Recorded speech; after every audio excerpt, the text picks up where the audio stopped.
Get set up here for a second. Boom. So,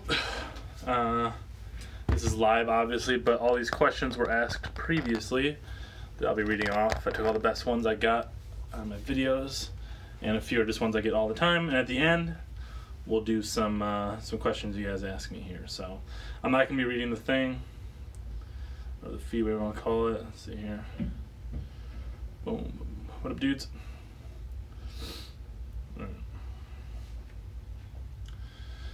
So, again, like I said, this is live, but some of these answers may not be the greatest of all time. It's the Q&A and all Q&As. What's wrong with the title? It's the greatest Q&A of all time. Alright, so I'm not going to be reading the feed too much. I'm going to glance at it a few times, but because the angle's fucking terrible. Hold on. There we go. Is that better? There we go. Alright. So again, these are questions people are asking me over the past week, pretty much since Monday or whatever I announced this. So I'll be reading those off, and just go one by one. I'll timestamp all of this eventually, probably tomorrow or something. But for now, you just have to watch through it. So whatever. So Marilyn Monroe asks, do you believe that weighted stretch for hypertrophy is overrated? Is the eccentric more gains? Jesus Christ. Eccentric more gains? Quotes. / better than the concentric. So the weighted stretch is important for hypertrophy, or is it? It's a piece of the puzzle. Hypertrophy involves many things. It's not just one thing. It's not just the eccentric. It's not just the concentric. It's not just the stretch, but it's part of the what do you want to call it? The complete package. So stretch is important. It's not the end all be all. If you want true hypertrophy, working both the eccentric, the concentric, and getting some kind of stretch in are all important. So I don't think it's overrated. I think I don't know who's rating these things, but it's just another piece of the puzzle. It's just like anything. Someone named Aidan asks, what do you think when people say you need to have a strong base in powerlifting movements before you can move on to unconventional lifts? So what I'm saying is that having a base in powerlifting movements is unnecessary, but having a base is necessary. Powerlifting movements aren't the end-all be-all. They're just a certain set of movements that people do in a sport. Like a conventional deadlift is no better than a behind-the-back deadlift. It's just something that people compete in more regularly. So you need to have some kind of base before you go into unconventional lifts, but you don't need a base in the powerlifting movements necessarily, but you should have some kind of base. If your lifting journey started with behind the back deadlift, reverse grip bench, and a fucking row or something, then whatever, as long as you're building some kind of base. For my beginners, I have them doing what people call unconventional lifts all the time. I don't think they're unconventional. People could obviously do just because they're not the big three, but like one of my clients, she was relatively new. She was doing Bugenhagen squats pretty much right off the bat because she was able to, and they were good for what her imbalances were and what she was capable of doing. So no, you don't need a base in the powerlifting movements, squat, bench, and deadlift, but you do need to have a base. I recommend people having an athletic background usually, at least a high school level minimum. Talking like varsity at least, not played freshman year track or something, ran freshman year. But some kind of athletic background. Doesn't really matter what it is, baseball, whatever, but yeah, you need something. Let's see. Young Alpha Fitness asks what the best movements for Bulgarian are. The best movements tend to be lower body heavy movements, so squat variations, deadlift variations, and things that tend to be other, and like pulls are great. So any kind of row, Penlay row, Yates row, whatever. Those type of movements tend to work best. There's no singular best movement at all, but those type of movements. Presses do work. They tend to stall earlier, which is what it is. You just stall a little bit earlier. So yeah, there's no really best, but typically lower body movements. A lot of single leg stuff tends to work well for most people. For me, I'm better with single leg stuff.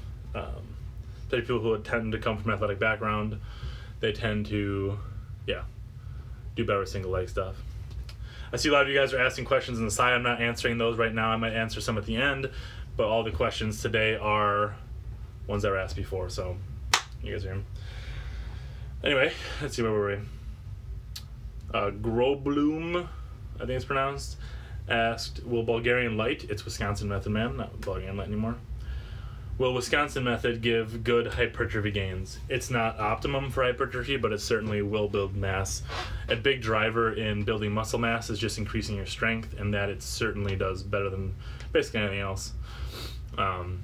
It's not going to make you, like, if you want to do bodybuilding, you should not be training like I do, but it definitely leads to hypertrophy gains depending where you are in your lifting career, especially where you start it. But I've put on size since I started it, and I was already pretty decent, lifter when I started. So it's not optimum for hypertrophy, but there are certain, people do experience hypertrophy from it. Wut Up asks, I squat, deadlift, split squat, and my quads are big as fuck, but my ass is not. So A, unless your name is Tom Platz, your quads are not big as fuck. But my ass is not. Any dope glute movements, ideally ones that don't tax my lower back. Lunges, Hatfield lunges, where you have a safe squat bar and you hold on the rack. Bulgarian split squats, Bugenhagen squats. I'm gonna assume if you have big quads and you do split squats and squats, you're probably not going deep on any of them.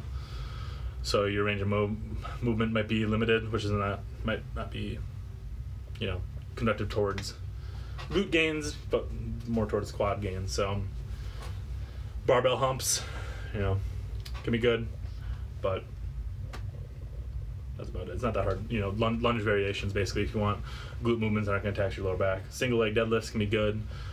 Staggered stance, good mornings are good. Regular good mornings, they'll tax your lower back a lot, but everyone needs a stronger back. Americans especially tend to have really weak lower backs. When I used to live in Norway, I shouldn't say a lot.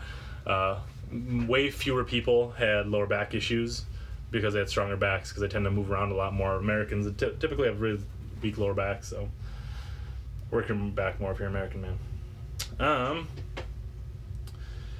Caden asks, my favorite ego lift, not the lift that with the most carryover, just one I love doing. Ooh, it's a tough one. My favorite ego lift. Those hammer curls I did recently, those are pretty fun. That's not really enough carryover to anything, but that was pretty fun. I like curls. I never do them, but I like them. Other than that, all the lifts I do are pretty full body movement lifts, so there's going to be carryover in some aspect. I guess the ox lift, being relatively dangerous for what it is probably the most ego of all lifts I do, but it's also one of my favorites, so I don't know. Let's see. Andrei Ionescu, sorry man, I'm mispronouncing your name. Advice for guys with narrow shoulders. Get bigger shoulders, man. Overhead press. Do some lateral raises, front raises, high pulls. I would honestly work your lats a lot and tend to make you look bigger. Work your lats, work your traps a lot, do some shrugs, do a bunch of pull-ups. Get good at pull-ups. Most people suck at pull-ups and they have shitty backs because of it, so get good at pull-ups. Let's see here. Rev A.W. asks, what are your thoughts on training the back through all positions, as in extension, neutral, and flexion? I think it's very, very important, especially for injury prevention. I do it all the time. All of my clients do it all the time. With my clients especially, we do a lot of back extensions. What I have them do is we go into full flexion. I'll have them come up to neutral and then go into extension. Working the spine in every way it can move. The spine, humans evolved for our spine to bend, and I think it should work that way. I'll do a lot of twisting movements. For example, really heavy cheaty croc rows are great. Your thoracic spine is twisting, which is good for it, especially for injury prevention in the area. I think it's very important and underrated. People are so obsessed with having a neutral spine at all times, and those are always the people that get injured the most, have prolapses and whatnot. A lot of times your body will be going into certain positions with your back, for example, your thoracic spine rounding when you deadlift, and it's because it's strongest in that position, and in my opinion, usually, there depends a little bit, but usually if your body goes to a certain position naturally, and that's where it's strongest, that's probably you're least likely to get injured. So if you naturally lift with a rounded thoracic spine, you're probably way less likely to get injured doing that than if you obsess over lifting with a neutral spine. That's not to say you should purposely be rounding everything or that you should do some of the stuff I do. I am very, very good at bracing. I know my body well. I know what I can handle. So I can get away with some stuff other people can't. But a lot of the reason I can get away with that stuff is because I train in these bad positions. I do these seated deadlifts where my lumbar is rounding and I have hundreds and hundreds of pounds on my back. And because of that, I don't get hurt. Yeah, the neutral spine thing is way overblown. It's not... Like, if you're collapsing due to poor bracing, that's one thing. That's bad. If you, like, start with a neutral spine and by the end of the lift you're all hunched over, that's terrible. But yeah, it's important to work the spine. If it can move that direction, you should move it. You should work it in that direction, in my opinion. Again, it doesn't mean you should be loading up, like, insane, purposely rounded back deadlifts, but yeah. Work it in the ways it can be worked. This guy's a few questions, so we'll go through one at a time. 888 Danny asks, floor press versus standard bench, which do you prefer, and what are the pros and cons of both? I don't prefer either. I don't really bench ever, so I don't prefer either. I think it depends on your goals, really. That's the thing. There's no movement is better than any other movement. It just depends on your goals. I think both have their place. Most people have really weak triceps, and they tend to fail right where the floor press starts, right where your arms are 90 degrees, which makes sense, of course. So I think a lot of people would benefit from training a lot of floor press. Some drawbacks that you may have less hypertrophy of your chest, working your chest a little bit less. But in my experience, very few people are failing at benches because their chest is weak. It's usually pretty much always triceps. Always triceps. Pretty much everyone has weak triceps. It'll carry more over to an overhead press, probably, a floor press. Again, it's not a better movement necessarily, but it depends on your goals. If you look at like Westside Barbell, they do a lot of floor presses and partial benches, like off boards and stuff. And there's a reason for that. It gets you very strong in that sticking point. If you get super strong in that sticking point, you're good to go. For doing floor presses, when I have my clients do them, I prefer to do bottoms up ones. So starting with it like on a rack, right at the same level would be normally if you like went off took it out. Just to focus really on that the concentric portion. Tends to have the most carryover to actual benching. But they can be a little rough on the shoulders if you're going real heavy. So be careful with that. He also asked, would I consider competing in strongman? Maybe. If I was going to do a lifting related sport like powerlifting, weightlifting, or strongman, I would definitely choose strongman. I think it's an actual sport. I am iffy on whether powerlifting is actually a sport or not, and I'll get a lot of hate for that, but it's, strongman's actually mano a mano. You go one-on-one with stuff. You don't know 100% going into it what stuff's going to be like that. You don't know how things are going to play out exactly. It's like powerlifting, you know what weights you're going to have when you go in there. Like, you get to choose your own, which I don't like. I think it's cool where like weights are chosen for you for the most part. Obviously, it's like strongman or deadlift stuff and whatever, where you could choose your own weights, but I like the more mano-a-mano aspect of it. So if I were to ever do one, I'd probably do strongman. My conditioning's not the greatest anymore, so I'm not sure I'm going to be that part, but it's a lot of unconventional stuff, and I tend to be good at that, obviously, so maybe one day. We'll see. He also asks, best assistance exercises for increasing strict overhead press. Best one. So partial range of motion presses, I think, are one of the best things for increasing your strict overhead press. Loading up more than you could possibly do at full range of motion, just doing a shit ton on the bottom, like half of it. Just really overloading. Same thing at the top, and do pin presses with overhead press. So it's a very underutilized movement. I feel people who are trying to build their overhead press, just put it on pins and press. Just start right where you're. Same as the floor press, right where the sticking point is. Start there. Z presses can be great. A lot of people misgroove their overhead presses when they start getting heavy. They start leaning back and doing weird shit with their torso, and you can't do that when you're doing a Z press. So Z presses have a lot of carryover, tend to not be able to go as heavy. But if you're combining that with partial standing ones, your overhead press will probably shoot up pretty fast. Some behind the back presses can be good if your shoulders can handle it. That's more of an individual thing. Some cloak out presses can be good. High pulls, working upper back a shit ton. Yates rows help a lot with overhead press. But yeah. Again, guys, I'm not really reading this stuff on the side, so if these are just questions that were asked previously today. This isn't a coffee talk one, so let's see what we got next. Same guy again, 88 Danny. He asked what my training protocol was on one of my clients. I posted a video of him deadlifting 435, and that was after 8 months of training. And that particular person, he was only able to train once a week.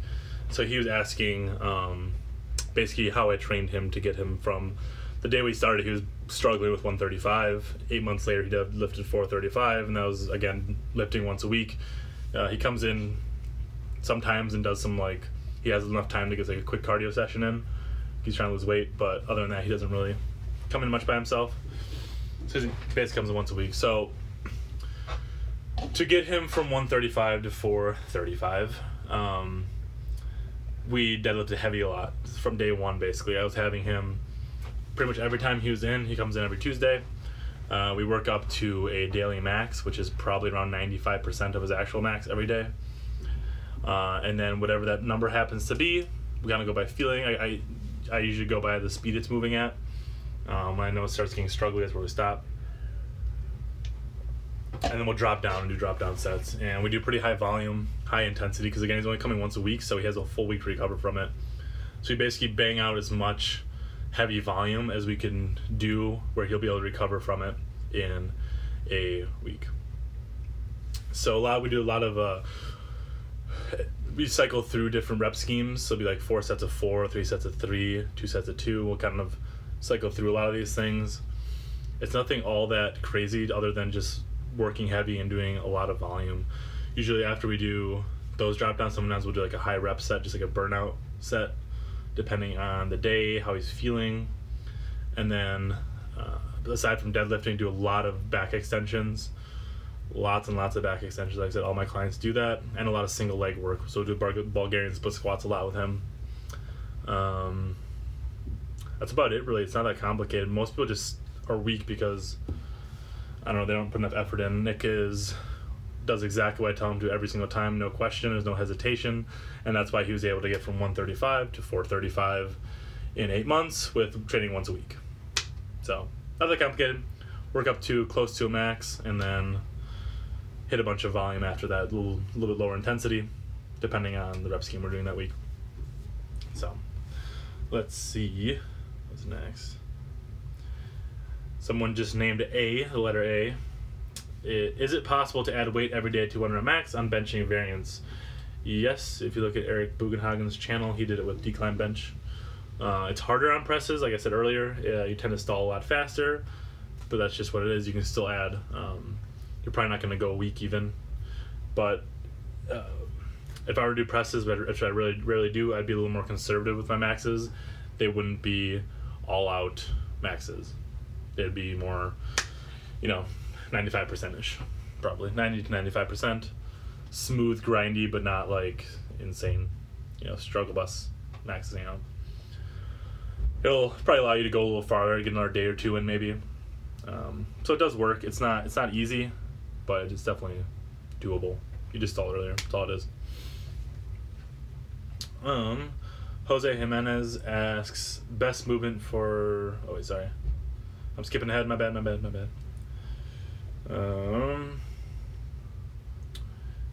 David's Iron Chamber. He has a few questions. I'll come back to you, Jose. Don't worry.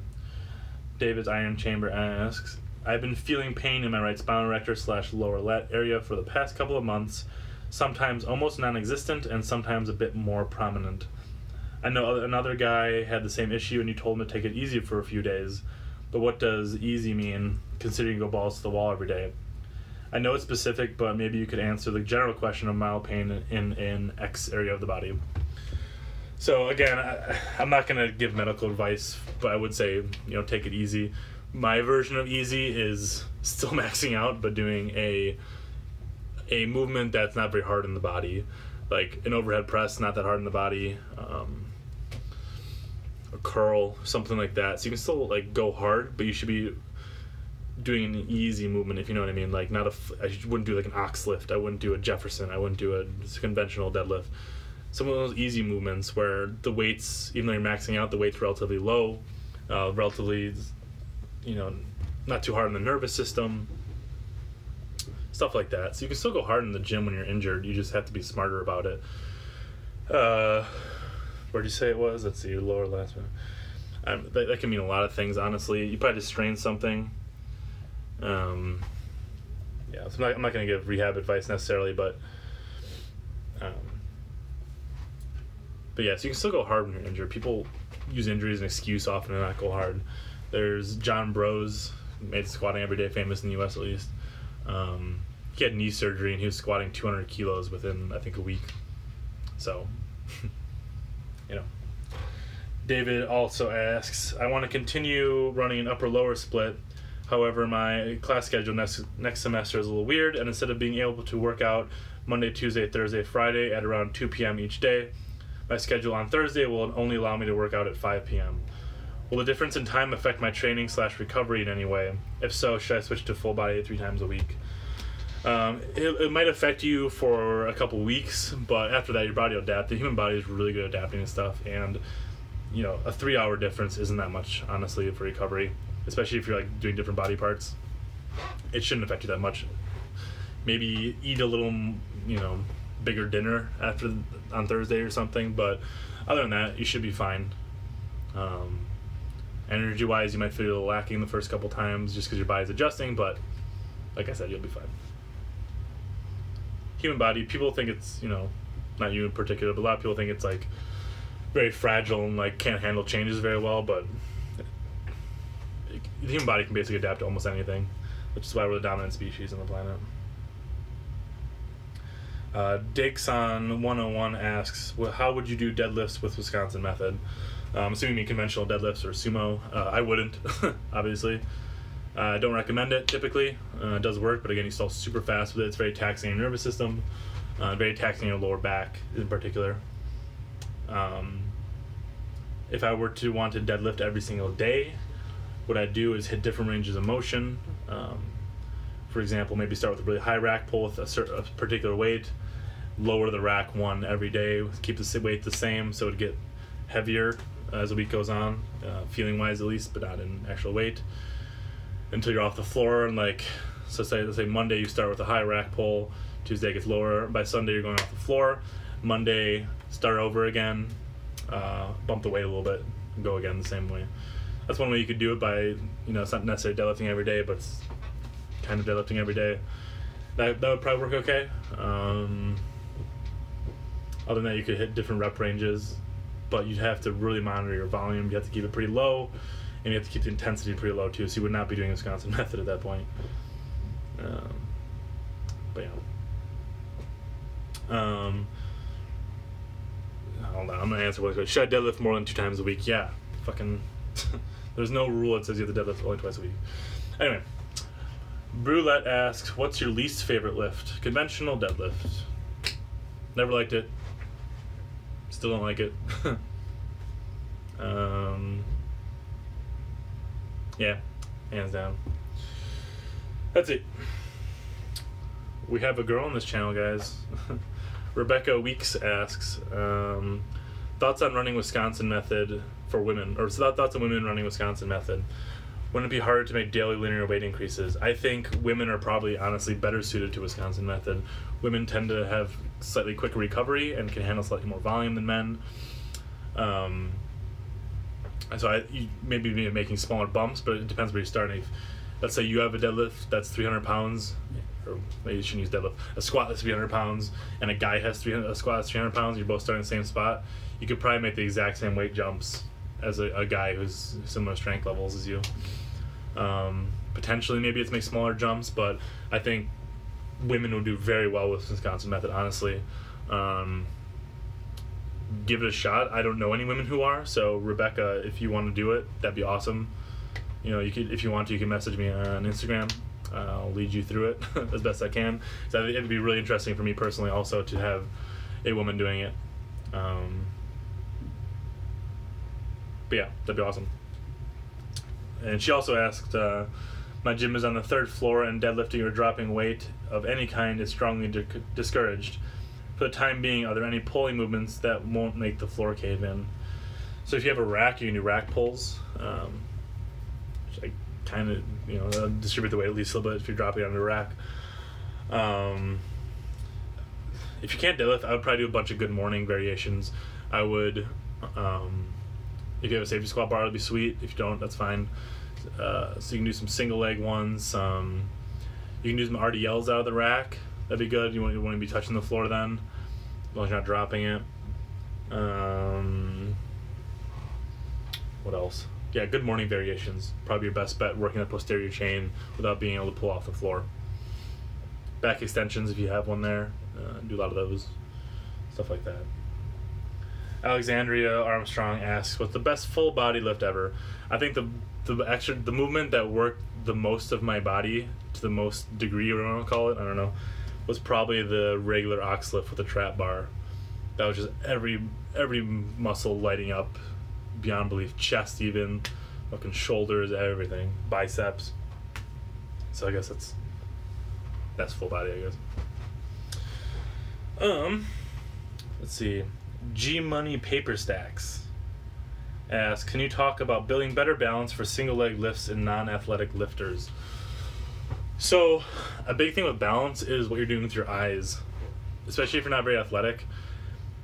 My advice is, if you're doing like a Bulgarian split squat or a lunge or whatever, however tall you are, look that far in front of you. So if you're 6'2", look 6 feet 2 inches in front of you, about maybe a little shorter if anything.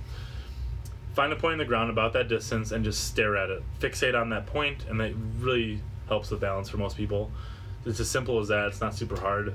Other than that, just working on your balance a lot. And that doesn't mean standing on a Bosu ball, because it doesn't do shit for actual balance. It just makes you better at standing on a Bosu ball. So like doing more one-legged stuff, doing Bulgarian split squats, doing single leg deadlifts, doing step-ups. And not just doing them willy-nilly. Like, if you fuck up a rep, where you're like doing a lunge and you like doing those like tilt things everyone does, don't count it. Do one more that's proper. Like, really focus on your technique. Focus on having your balance, and that's really about it. Like, it's just another skill that needs to be developed. Most people who played sports have an advantage with that, because a lot of sports involve doing stuff off one leg. Oh, Rebekah, my Instagram is runs on milk, so message me.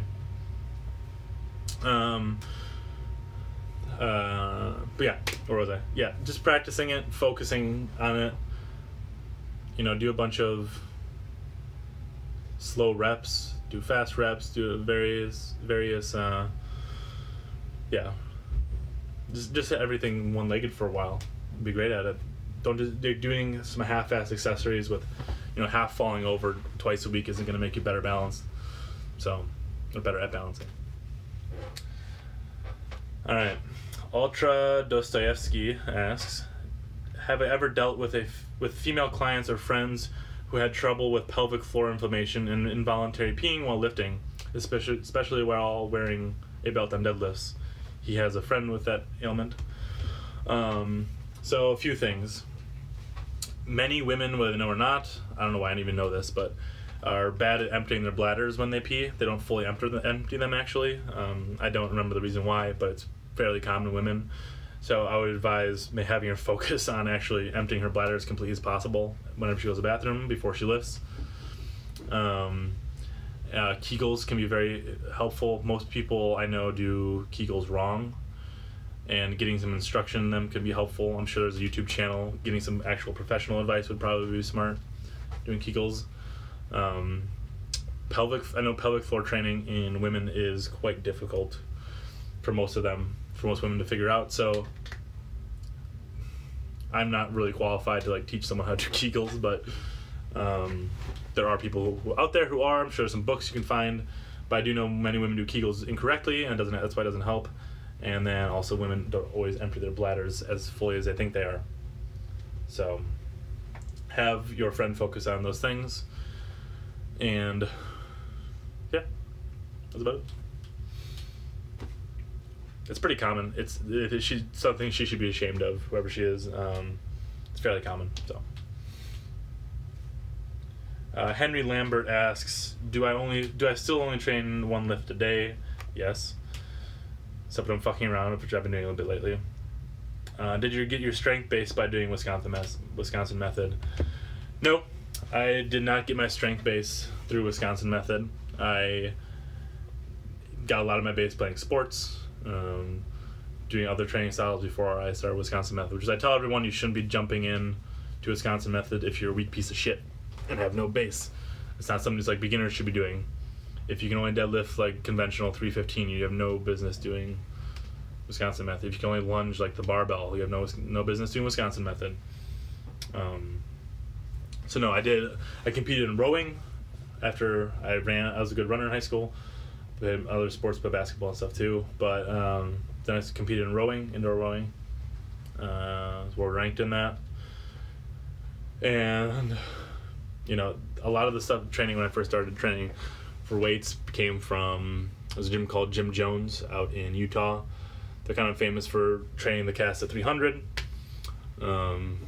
Also, that 300 workout isn't how they train them, for those of you curious. That was a test I did at the end. Anyway, so I did a lot of their style of training, which is a lot of power endurance type training. So I did a lot of those when I was rowing. So, power endurance is very important to rowing. So I did a lot of that. And then transition to Wisconsin method. Right before I met Eric, I guess, I started doing it myself. Well, I started doing Bulgarian style training first. I started squatting every day while I was still rowing, aside from my rowing training. So I would squat in the morning and row in the evening. So I got my first taste of Bulgarian, and I eventually dropped the rowing and I was just squatting every day, and then I just started doing other lifts every day. And that was right before I met Eric, and I was living in Norway at the time, so I was visiting home for the summer. And I met Eric, we met up and trained together, and then from then on I just have been doing purely Wisconsin method. But yeah, I recommend most people if they want to get into Bulgarian type training, start by squatting every day. Not necessarily to a max, but a technical max. You can do grindy ones too. If a PR is there, go for it. You tell people. I'd read up on John Bros, start doing how he's doing it, how he does it with his athletes. If you can, do it separate from your normal training, but just get some kind of squatting every day. That's usually I advise people to start with Wisconsin method or Bulgarian, just to see if you like it. It's not glamorous. Just hitting a grindy squat every day is not the most glamorous thing in the way. But yeah, what's that? Somebody's fucking hawking fucking iPhones on here. Get the fuck out of here. Christ. Thing closed. What was that? Alright, Tyler Overton asks, why do you think you're so strong on pressing and squatting movements despite barely doing them? Do you feel like all heavy pulls and rows have carryover, or do you just have good genetics? The whole good genetics argument, I definitely don't have. I have a video on my channel, if you look at the way I used to look in high school, I was skinny as can be. I don't necessarily have great strength genetics. But so it's not genetics. That's not what it is. Maybe I'm slightly better genetically for strength than the average person, maybe. But honestly, it's just I work fucking harder than all of you. So, but the reason I am strong in them is because I do everything has carryover. Getting stronger has carryover. To what? It doesn't matter. Just people focus too much on, will this have carryover specifically to my bench? Who gives a shit? Just get fucking stronger and you'll have carryover. The reason I'm strong on stuff I don't even do, or don't even do things close to, is because I'm just strong in general. My whole body's strong. My tendons are strong. My muscles are strong. Getting really fucking good at lunges is gonna make you really fucking good at squatting. It's just how it is. So focus more on just being a stronger individual. Don't focus so much on stuff carrying over. People worry about that way too much. People ask questions all the time. I video how much does this carry over to bench? I don't fucking know. Who gives a shit? Just get stronger. It's not rocket science. People overanalyze their lifting way too much, and that's why most people are really weak. They're so worried about carryover they never think about getting strong. Actually, so that's my take at least. But yeah, that's why I'm good at those things for just barely doing them. So that was really aggressive answer, Tyler. I'm sorry. Darrell Friesen asks, what are your top 3 favorite movies? Gladiator, for sure. I watch that like once a month. Fucking love Gladiator. That's tough. I don't know. I like the first Jurassic Park. And it scared the shit out of me as a kid. It was one of the first movies I remember seeing. It scared the shit out of me, that opening raptor scene. Conan Barbarian. Love me some Arnold action films. What about favorite though? That's not my favorite. I fucking love Justice League. All these people are like shitting on it and stuff. I don't know how you could not be happy walking into a movie theater and seeing Batman, Superman, spoiler alert, Wonder Woman, fucking Flash, and Cyborg, and Aquaman fighting side by side. How can you not be pumped? I don't know. I liked it. It's not my favorite movie, but I liked it. Dark Knight Trilogy's good. What else? I don't know. Top 1 is definitely Gladiator, though. The Are You Not Entertained scene pumps me up so much. I watch before I lift sometimes. That's just that scene.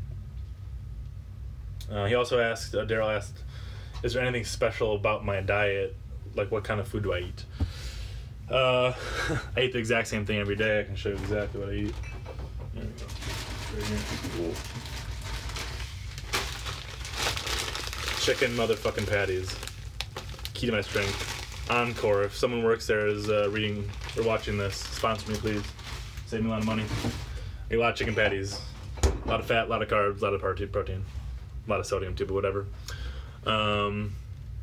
I usually have a glass of orange juice every day. I eat some carrots every day, some broccoli, some beets, some spinach, some hot sauce on the broccoli, or on not the broccoli, on the chicken patties. Milk. I usually have right now about a half gallon every day of milk. But yeah, it's pretty simple. Eating, like, if you're able to do it, eating the same exact thing every day makes it really easy to monitor your diet. If I am getting fat, I can just take away half a patty or whatever each day. So if you're able to do it, it's really nice. It's not exciting, but for me, eating is just putting gas in my car. Like, I don't really give a shit what it tastes like so much, as long as it's helping me perform. That's another thing. People overanalyze their diet. They try paleo. They try fucking keto, fucking Whole30 bullshit. Just fucking eat like a halfway decent adult. You know, get some vitamins and eat some greens, some leafy greens, broccoli. Drink your water, which I need. That's one thing I'm bad at, staying hydrated. I'm so bad at it. It's because I drink so much fucking coffee. Damn diuretics. And there's nothing special in my diet. I just eat a lot. Emilio Estavez Estavez asks, you said conventional, I kind of talked about it earlier, but you said conventional deadlifts don't work with Wisconsin method. What about rack pulls? Above the knee ones certainly work. Right below the knee can work. When you start getting lower, the lower you go, the worse it's going to work.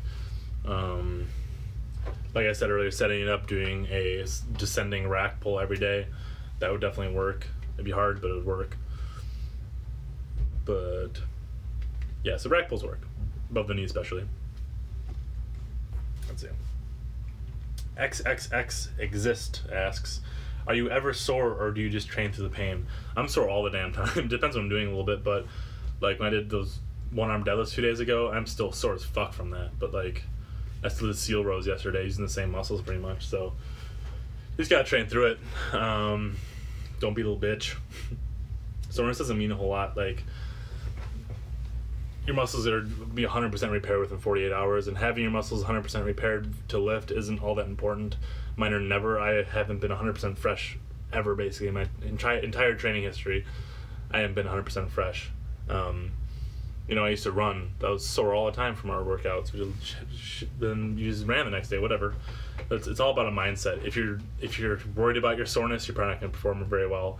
If you just get pissed off you're sore and you're like, fuck it, I'm going to lift anyway, you'll probably do way better.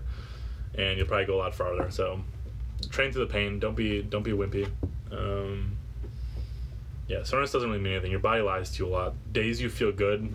I notice myself a lot. I notice in my clients and stuff. Days you're feeling good, a lot of times you're weak. Days you feel like shit, you're strong as hell. So don't listen to your body to an extent. like stuff's achy and stuff, but you're just like, oh, I'm not feeling it today.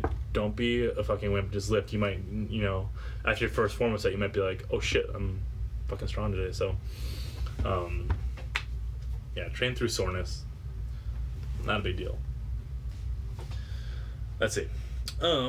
Dominic Cross asks, what are your thoughts on reverse grip presses? Bench press, I think it's easier on the shoulders. I think more people should do it. It's iffy unracking it from a normal bench, but if you just set up in a squat rack and unrack it in the reverse way, so instead of unracking from here to there, like the benching, unracking it from down here, bringing it up and benching, works pretty well. It is not for everyone. I don't really guys know, some powerlifter, I think in the 80s or 90s was really good benching that way. I think really good. Overhead pressing reverse grip, if you have the shoulder mobility for it, it's really good. It's really going to blast your triceps and overload them. Drink some more water. Lips are so chapped. But it depends on your shoulder mobility. If you can't get in this position, like I have trouble, be straight up in that position, you can see. Go a little wider, you can get in it. So, yeah.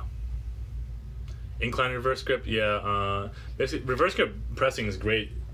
It's just it's a little iffy on racking usually, but if you just unrack it, like I said, it's great. It's a good variation.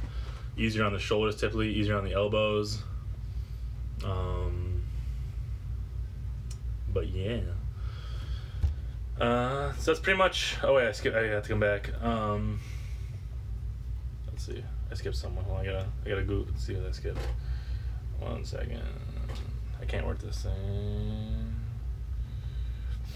So, fuck. So someone's asking about having weak abductor, or you say adductor?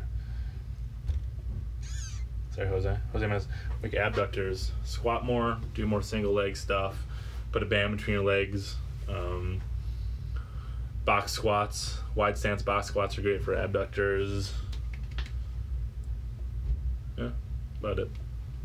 So that's basically all the questions I had lined up. I'm gonna look through real quick, see if you guys asked any interesting questions on this stream. I'll answer some of them. So hold on. Yeah, with the reverse grip, you're probably gonna work your chest slightly differently than. No. Would a behind the back snatch grip deadlift work? No. Maybe above your ass. That'd be dumb as hell. What up, Ed? What are we doing? Oh, turn down for one. Oh, yeah. We're live streaming. Oh yeah. Sure. Alright. I found a dope new way to band up. Nice. You're gonna love it. Let's see. Alright, I'll do the most recent ones. Fuck this, you guys ask way too much shit. Rebekah, weirdly enough, I found this channel on an Alan Thrall video. I was recommended through Alan Thrall. That is hilarious. That's too funny. Someone told me yesterday that if you start Google or you start YouTube searching Dairyland Strength, it'll suggest Alan Thrall or something. God damn it, I can't get away from that dude. Favorite exercise to raise behind the back deadlifts. Sissy squats, helped mine a lot. Norwegian squats, which I made up and named myself. Helped a lot. Working your mid back a lot, so seated good mornings could be good. Let's see. Doing Bulgarian alternating between push press and Jefferson deadlift when each stall and including.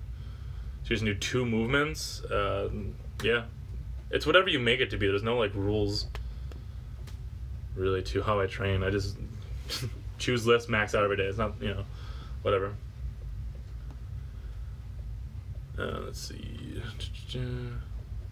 What are my take on using caffeine for training purposes? I have 10 cups of coffee a day. I do nothing but caffeine all day long. Good exercise for abs that you can progressively overload besides weighted planks. Back extensions. Back extensions, yeah. Zercher holds are fucking awesome for abs. You want to crush your fucking abs and progressively overload. Zercher holds are great. You can do crunches. You can progressively overload those. Ab wheel rollouts. You can just go from a standing position eventually. Do I consider Eric to be just an absolute specimen in terms of genetics? No. He probably does have pretty good genetics, but he's not an absolute specimen. He just works harder than everyone and has the mental fortitude to be strong as fuck, which most people are lacking. Some dude trying to like fucking hawk iPhones on him. What the fuck is that? Bullshit.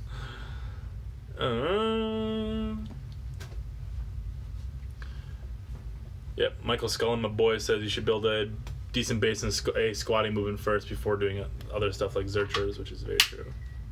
Let's see, we got here. Dun, dun, dun, dun, dun. Yeah, Rebekah messaged me on there. I'll give you all the free advice you want as an experiment. Tips on strengthening knees. Work your hamstrings a shit ton. Everyone has weak-ass hamstrings that sit all day long. Number one way for skinny-ass teenagers to get strong and juicy. Like, if you're a teenager and you're a dude, you're basically on steroids already. So, fucking just lift heavy and drink a bunch of milk. Not that hard. Can I go on a massive tirade on Alan Thrall's ass? I talk about Alan Thrall too much already. He's not worth wasting breath on. Should I Zercher deadlift more than 2 times a week? If you can handle it. If you're asking about how often you should be Zercher deadlifting, you shouldn't be Zercher deadlifting in the first place. You're honestly probably not experienced enough to be Zercher deadlifting. Thoughts on concurrent periodization? It's fine for certain purposes. That's the answer to like everything in fitness. Like no method is better than any other. Everything just has its purpose. If you want to get strong as fuck, train like I do. If you want to be an athlete, don't train like I do. Let's see. Oh, the extensions I do for erectors, yep. A lot of it. Not all only, but it's a big part of it. Depending on Jason Blaha and Alpha Destiny training methods. Jason Blaha is a kook. I think he's hilarious. He's a kook and should not be listened to for anything training related. Alpha Destiny, he preaches working hard, and that's all I can ask for. So. G Money answered yours. Let's see.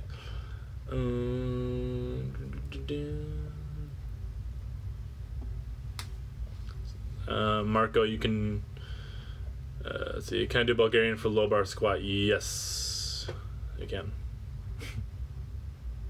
Pretty much any squatting movement works great.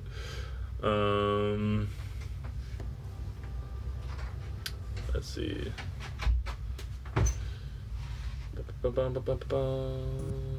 Jesus Christ.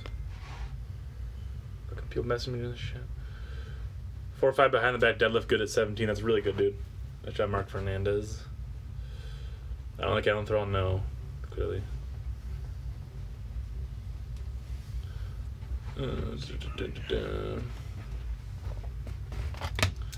Are hamstrings important in behind the back deadlifts? Yes, they're important in everything.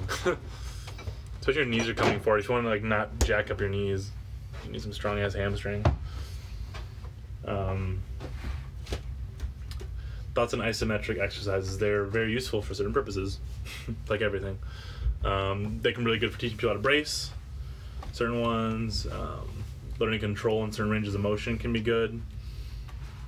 So they have their, just like any other type of movement, they have their place in the training world.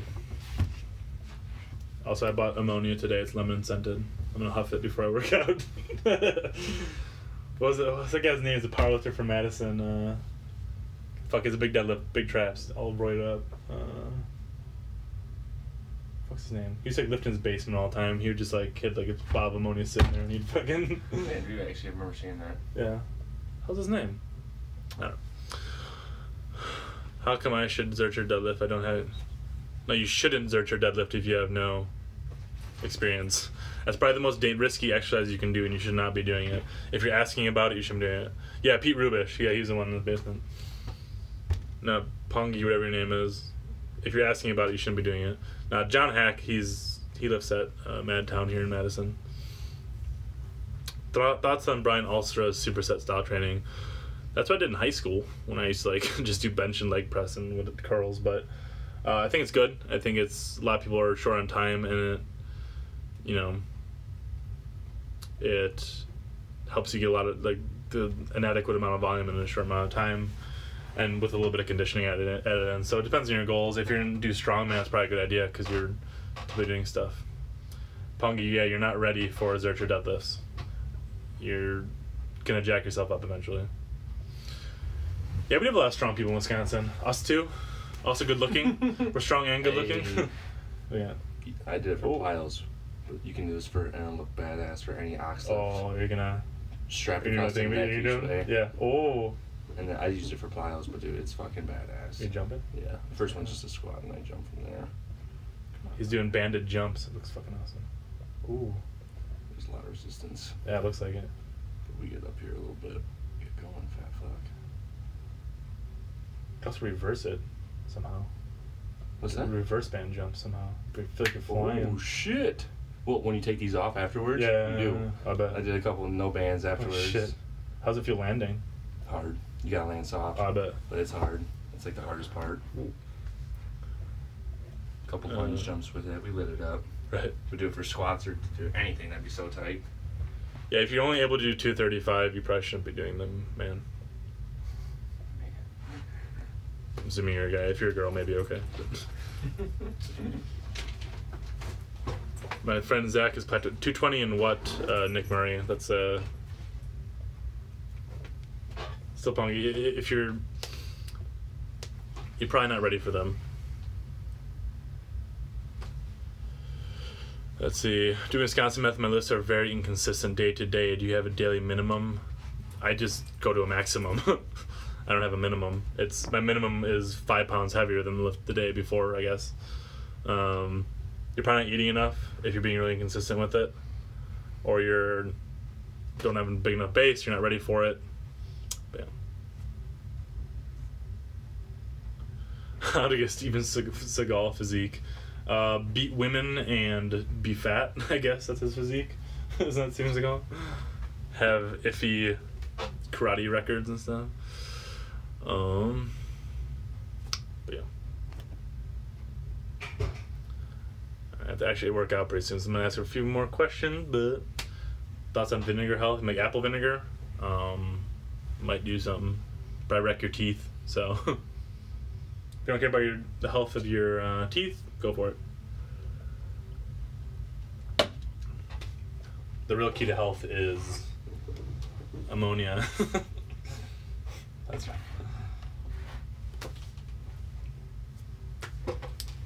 Best movement for massive delts. Overhead press variations and lateral raises, front raises, upright rows. There's no one best movement for anything. So yeah, behind neck presses if your shoulders can handle it. Yeah, there's no best movement for anything. Every movement is created equal. It's how you use them. It's the motion in the ocean, not the size of the. I don't know. Not the size of the barbell. It's the. Should have stopped after the ocean. Yeah. What the fuck I'm saying. Think of going vegan for a bit. Have you tried Thea while trying? I tried this thing while trying to increase. I would never go vegan. I don't think I've gone a day in my life without eating meat. I eat meat all the fucking time. I would advise you to eat meat all the fucking time. Fuck animals. They're there to be eaten. I don't know. I love meat. Best way to improve overhead strength. Overhead press more. Have a good one, Work your dog. triceps. See, man. Work your triceps a shit ton. What do you think my opinion on GoMad is, man? Of course, I'm okay with it. I drink a half gallon right now a day about. What sports did I play? I was a high-level track athlete, high-level rower. I was a good basketball player. I was decent at football. That was a great school. Pretty good baseball player, actually. I kind of wish I had kept with baseball. I was a good first baseman, even though I'm right-handed, which just made things weird. But been a GoMad for 2 months and gained 25. Good.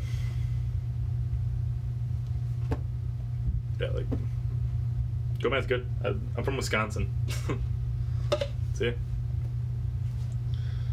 GoMad's fucking awesome. If you want to get strong and big. Do I celebrate Hanukkah? Yeah. A bit. I'm not religious, so I have Jewish heritage. My dad's not Jewish. My mom is. So we celebrate Christmas too. How's the progress on the ox lift? How did I progress it? I think I went up 20 pounds every day, didn't I? 10, 20 pounds? I usually weight at the bottom, then weight the top, then weight the bottom, weight the top. Do I smoke tree? I smoke a green substance from time to time. Not very often. Not good for lungs. Smoke's bad for your lungs. Am I gonna start doing collabs? If people ask me to, I don't know. You should get on. You can get on people's ass about it. You can start berating Alpha Destiny and whoever else you think would be cool to interview me or something.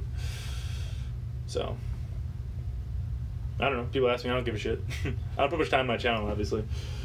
I just lift. It's a training log more than anything. So, hey, Danny, I already answered your question. You guys go back and look at it. Are you ever gonna train again with Eric Buchenhagen? I hope so. He's in Florida now, so it's a bit of a hike, but probably eventually, I'd assume. They're pretty sweet. It was always a hoot training with him. Always had a good time. Just talk shit the entire time and lift heavy ass things.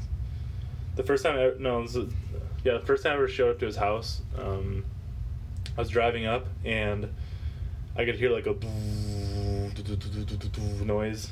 Like, what the fuck? I had my windows up and everything, and the air on. This is in the summer, and I'm like, what the fuck is that noise? So I rolled down my windows and like, it's fucking metal. I can hear like the bass coming, and then GPS somewhere to go. So I'm like, what the fuck? So I pull up and I still hear the metal getting louder and louder, and I finally pull up and I'm like, fucking Christ, that's Buchenhagen's house. Just like, you could hear it from like 2 blocks away. He's blasting the metal so loud down there. It was amazing. It was a good intro to meeting him. Let's see. Oh, I'm glad you liked the Fit World Exposed collab. That was fun. He had some. I think the second interview was a better one. It was really good. Yeah, it'd be cool if Alpha Destiny interviewed me. I bet he has some good questions for me. He preaches working hard, and that's what I preach also. So, I don't know. Let's see. Pros and cons for different rep ranges. I typically go for 1 rep maxes, except for like stricter pulling movements or isolation movements. So like when I was doing the skull crusher, it's more of an isolation. So I tend to go a little higher rep. Then if you're doing really big movements, you're doing like an ox lift, you're doing behind the back deadlift, you start doing multiple reps, you're just going to tax your nervous system too much. And it's going to be too much volume to recover from in 24 hours. So, yeah, that's my thought. Probably more hypertrophy if you had some reps, but what's the Wisconsin method in a nutshell? Pick a movement, a big movement, max out in it, absolute max, not a pussy max, absolute max. Next day, or I should say just go home, you're done, there's no accessories. Next day you come back and do at least 5 pounds more of the exact same movement. Next day, come back, just 5 pounds more. Next day, at least 5 pounds more, preferably 10. And then that's it. Once you stall, switch movements. Once you stall on that one, switch movements. When you switch to that, other art. Let's see, here we go. Is there any reason to do strict rows over cheat rows? Not really. I do all my warm-ups strict until I can't do them strict anymore, so I'm getting the best of both worlds. After I can't do strict anymore, I go to cheat. So I get the best of both. Why not 2 movements on Wisconsin method? It's too much for your nervous system to recover from. Thoughts on compensatory acceleration training? I don't do it. I don't know. It's probably fine. Where can I get that shirt? I don't know. One of my clients gave this to me. They sell it in some local store down here in Madison, Wisconsin. I'm sure you can find it online. Type in Wisconsin, I think it's called. That's the brand. So, how to find answers to previous questions answered. So this'll, once I'm done with the live stuff, it'll be up and you can rewind and everything, so you can get all the questions I answered. Let's see. Do you think raw milk being illegal in a few states is stupid, but then they'll fill milk with hormones? I don't think there's anything wrong with the hormones they're filling it with. I think it's stupid making raw milk illegal. People want to drink raw milk, let them, I guess. I don't know. I've had raw milk, and it's straight from a cow's teat once, and that was pretty fucking gross, so I don't know. It's warm. Can you do a better Wisconsin method with one big compound and accessories and muscle groups unrelated to that compound movement? Then it wouldn't be Wisconsin method for one thing, and it wouldn't be better because, again, it's too much to recover from. The point of going all out is that you're going all out. You shouldn't be able to do anything afterwards. Why are block pulls harder than pulling from the floor? Do you mean like a low block pull? Because you have no momentum at that point. So you're not really getting any leg drive in, but there's no momentum to help you. That's why.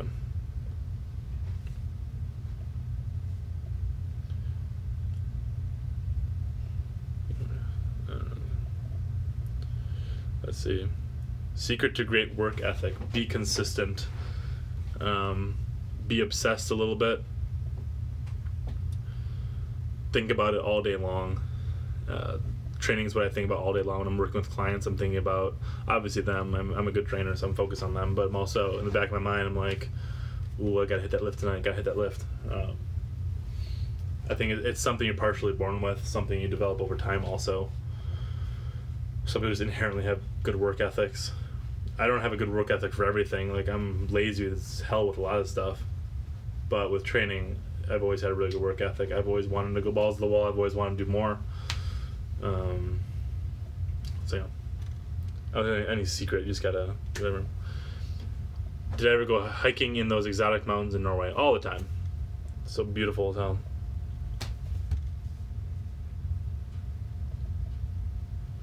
It's kind of funny seeing other YouTubers do Q&As and not wanting to help subs so they can sell their shitty programs. Yeah, I have nothing to sell. Like, Wisconsin method's cut and dry. There's nothing exciting. There's no secrets to it. It's just hard work and going nuts and having fun, really. I think other programs are good, too. Do whatever the fuck you want. If you don't want to do Wisconsin method, don't. I don't give a shit. You know, I'm not selling you it. So thank you, Jose. Incline bench is getting stale. What should I do if I want to mix it up? Squat. Favorite prehab exercise before doing lower body lifts? I don't do any. I just warm up with the movement itself. But with my clients, do a lot of hip stuff. I do the 90-90 stretch a lot. So you're like, fuck, I want to show this. Jesus Christ. Look at this shit I do for you guys. Hold on. To this shit. God damn it. Make me move. Oh, God. Right? 90 degrees everywhere, 90-90. Lift at the back leg. Boom, boom, boom, boom. Best prehab that you can do for your hips. There we go.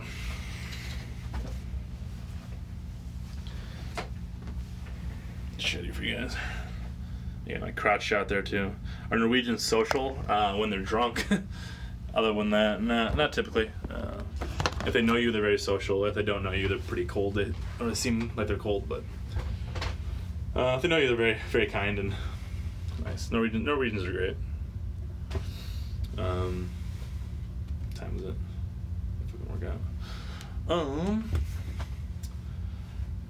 Current PR regarding strict barbell overhead press. I'm trying to think the last time I did an overhead regular barbell press.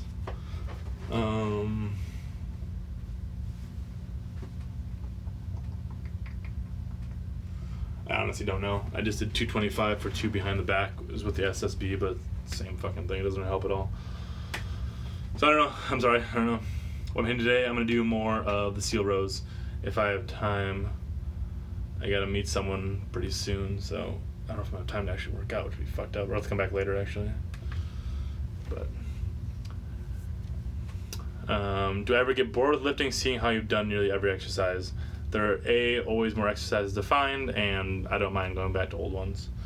I am compelled to lift. I love lifting. It's fun for me. It's never a chore, so I look forward to most every day. I don't get bored. How to set up ghetto seal rows at the gym? What I did yesterday, there was like a decline bench. I put up as high as I could, and then I tilted up the low end and put it on a box. If you have a bench that's long enough, you could put it inside a rack potentially. I don't know. Will I do a 500-pound squat when I'm 50? Sure. I see no reason to slow down and all ever.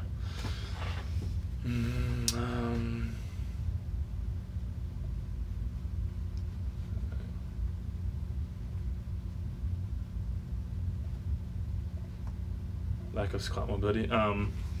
Yeah, a lot of people never work internal rotation on their hips, and so they're not really working the full range of motion ever of their hips. I think working internal rotation is very important for hip health. External rotation too, but most people work only external rotation of the hips. Another good thing you do with the 90-90 stretch, what I was just showing you guys, you go in the position, hold a kettlebell, and just like twist slowly with the kettlebell. Great hip prehab movement. A lot of clients doing it. Because the thing with like gain mobility, you need to, Punky, if your squat's only 230, you should not be doing exertion deadlifts, man. I'm sorry. Like, I'm really happy you're into like unconventional movements, but you need to build up a better foundation. What was I saying? Fuck.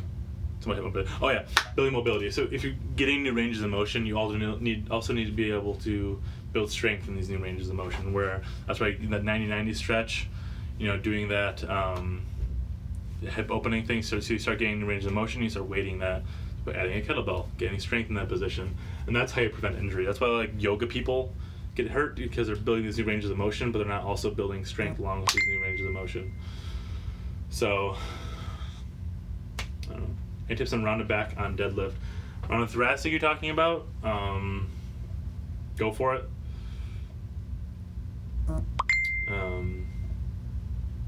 With strong base, squat 405. There you go. So if you're working on lower back, purposely rounding your lower back deadlifts, go light, start light. Learn to be comfortable in that position. It should be uncomfortable doing it correctly, and it used to be uncomfortable. But what's my favorite row variation? Good punky. Yeah, hit a 405 squat, man. That'd be awesome. What's your favorite row variation? Yates are sloppy, but I love being able to yank forwards. I love Yates rows. I think they're awesome.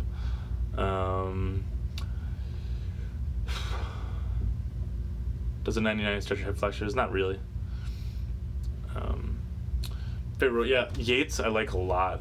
I like the supinated Meadows rows a lot. For some reason, I think no one did them before me. For some reason, I don't know why no one else thought of that, but they feel really way better supinated than they do. It works your back slightly different than a pronated Meadows row, but supinated is awesome. The problem with T-bar rows is when they start getting heavier and heavier, the weight gets farther away from you, and you start being more and more upright, which is not necessarily a bad thing, but the movement changes. And it starts getting a little silly after a while, basically staying straight up. Bicep tears are an epidemic at my gym. How to avoid this? Really? That's strange. What kind of gym are you at? That's interesting.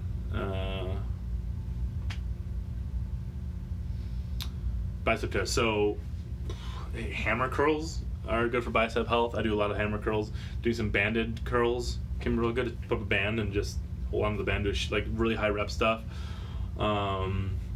Using straps instead of mixed grip, I guess, but there's got to be something fundamentally wrong already if you're tearing your bicep doing a mixed grip deadlift. So there has to be previous wear or weakness or something going on already.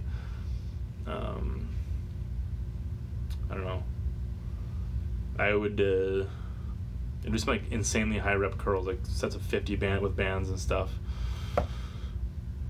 That's weird that like is like a powerlifting gym where all you guys train the same, or what? Is there like one coach leading you through stuff? I don't know. Pungy is 165 right now. Do I have to gain so much weight if I want to squat 405? No. There are plenty of people weigh 165 squatting 405. Have I ever used fat grips? I had a pair when I lived in Norway. They disappeared after a week. Someone stole them, so that was that. I don't remember. I think I benched with them on. That's what I used to visit with a long time ago. I used to bench actually. Depth for squats depends on goals. If you're powerlifter, go to where you need to in a meet, aka below parallel. If you're training for strength and athleticism, or not athleticism, if training for just overall body strength, I'd go deep as you can, where your lumbar is not rounding. Did I get Norwegian friends exclusively by being drunk? I don't think I really got any of them being drunk, actually, surprisingly. A lot of them people I worked with and stuff. It's a local, not big brand gym where everyone has passion for deads and squats. That's very strange. A lot of people are training biceps. That should be a pretty rare occurrence. Taking psychedelics for PRs, I don't know. That sounds incredibly dangerous.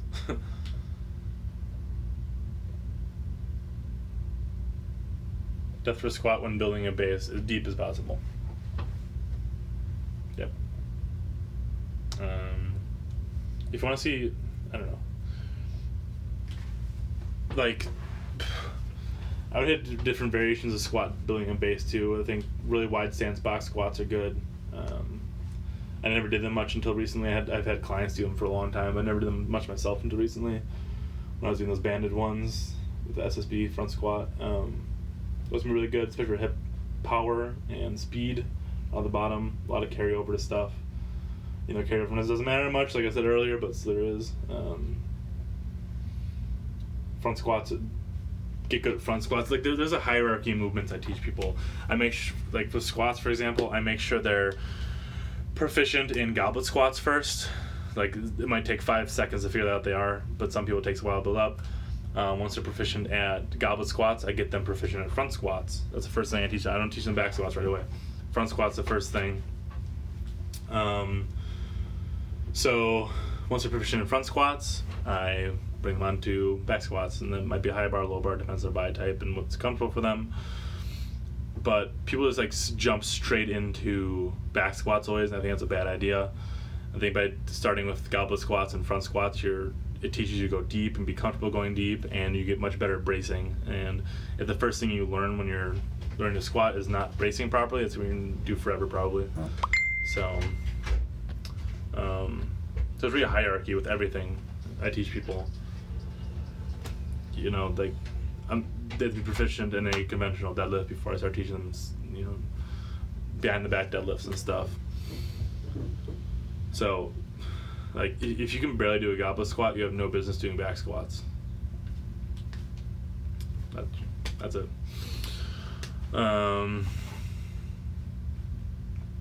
Why don't I like Rubish extensions? The range of motion's so little, it makes the movement unnecessary. The benefit from a back extension is that long range of movement. And like if you do like a super wide grip, you get like halfway decent range of movement, so that's okay. But as soon as straight up Rubish extensions, whatever fucking call them, I think they're honestly pretty worthless. Everyone's like, oh, they worked for him, they helped him get his deadlift like his gigantic deadlifts and stuff, but he just like roided up to the fucking gills. So how can you know it's the back extensions? Maybe it's all the deadlifting he's doing probably is what's getting him good at deadlifting. So there are way better ways to do back extensions, in my opinion. Pretty much every other way is better. I like Pete Rubish a lot. I respect the dude. I respect that he's open about his steroid usage, especially. But most people aren't, especially in the fitness community. But yeah, I think they're worthless, personally. Is Wisconsin like 98% white people? Not quite that high, but it's predominantly white. There's a decent Jewish population here in Madison. There's a good African American population in Milwaukee, Kenosha, Racine, and Madison. The rest of the state's mostly Caucasian, though. So, it's Wisconsin.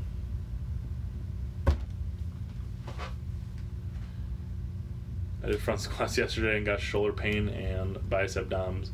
You're probably squeezing the bar, and you're probably trying to like press it as you go, whether you realize it or not. So try to be as relaxed as possible. I always teach people to put their fingertips on the bar. So, and be as relaxed as possible with the arms and stuff.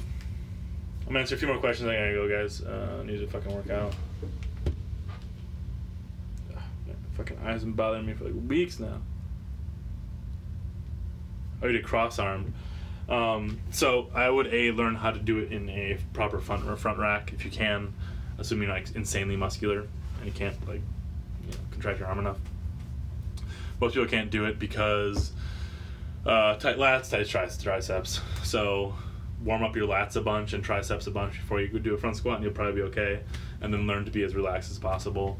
The cross arm's okay solution, but it's never as good. Some people can get away with also doing the thumb variation, so you put your thumb in because it's a little bit less like stretch there. I can't do it. Some of my clients do that. I have issues, but I always try to force people eventually to be doing a full front rack. They'll be happy in the later. Did I own a car in Norway? No, they're very expensive to own in Norway. You're welcome, Jose. You're not that big, not drunk enough. But yeah, try to eventually learn how to do a front rack. Lats and tries. Ends up choking me. You probably just bar backed a little too far. I mean, you probably will feel a little pressure against your throat, which is okay. But I don't know. It's a good thing to learn. In terms of clients coaching, what type of demographic are the majority and what are the main goals shared by many of your clients? I'd say about 50-50 men and women. The majority for most people when they come in at least is to just get overall stronger.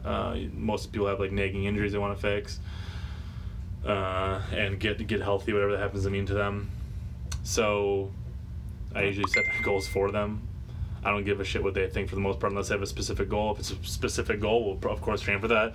But if they have a non-specific goal, I'll set them for them. And so I usually get them strong as fuck. If it's an athlete, obviously we'll do sport-specific stuff. If it's someone that needs rehab, we'll work on that. But if there's a normal person coming in, just get them strong. Let's see. Age-wise, all ranges. I have some teenagers. I have college students. I have elderly. Everywhere in between. Best core exercise, or anything. Best core. Don't watch Curb Your Enthusiasm before. I fucking love Curb Your Enthusiasm. Larry David is me in the future. I'm pretty sure. But all right, we got 3 more minutes, 2.5 more minutes. I'm going. And then you guys can fuck off and rewind and see all the planned questions I answered. So I answered quite a decent amount. I think I gave pretty damn good answers, if you ask me. We'll go huff some of this ammonia before I work out. Let me try some now. Seal rows, yep. I don't know how I'm gonna huff this with. Oh, fuck. I don't know how I'm gonna do seal rows with that. I'm gonna have to like wet a fucking like towel. Whew. Get healthy for normal person usually means rank higher on the fat-free mass index. Yeah, pretty much. So, drink it. I'll mix it with some bleach and go real ham bone. Thoughts on reverse grip pressing? I answered that previously, so when I end this, you can rewind and watch. Like I said, I'll put up the timestamps eventually, but I don't give a shit. Yeah, David, I answered your questions. So, is too much ammonia bad for you? Yes. I think the biological half-life is 48 hours, so shouldn't do it more than every other day. But whatever. You only live once. YOLO. It was 99 cents. Wouldn't it be fucking awesome? No, it's sniff bleach, man. It's ammonia. Fucking sniff bleach. Bends with decline pressing. Easier on the shoulders. Thoughts on Brian Alstra or Alstra? What the fuck his last name is? What's his stupid last name? Thoughts on his channel and training philosophy. I like him a lot. He seems like a genuine, nice dude.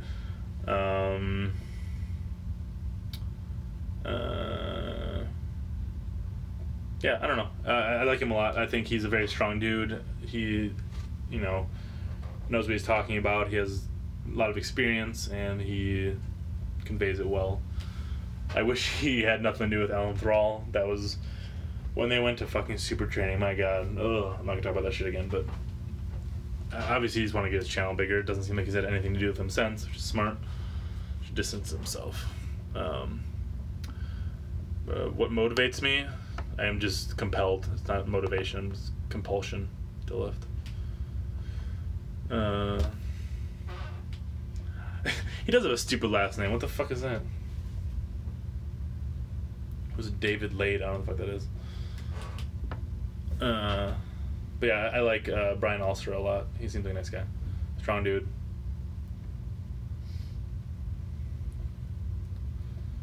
Yeah. Who the fuck's David Lade? This is my YouTube idiot, probably. Alright guys, I'm gonna go. Thanks for watching. I hope I answered your questions. When this ends, you can rewind and do Gymshark. God, that shit needs to go away. Alright, bye guys. Love you all. Platonically. I can't figure out how to end this shit. There we go. Boom.